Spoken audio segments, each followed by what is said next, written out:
Most people think saving money means giving up on the life they want. That's wrong.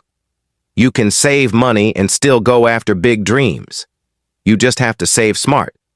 First, know your why.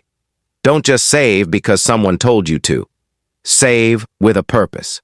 Whether it's to start a business, travel the world, or buy your freedom, make it clear.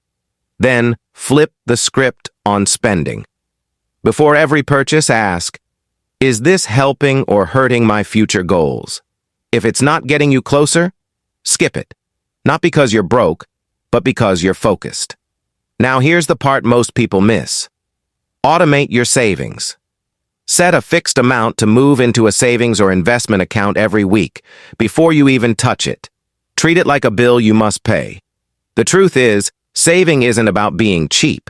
It's about choosing long-term wins over short-term distractions. You don't have to shrink your dreams to grow your savings.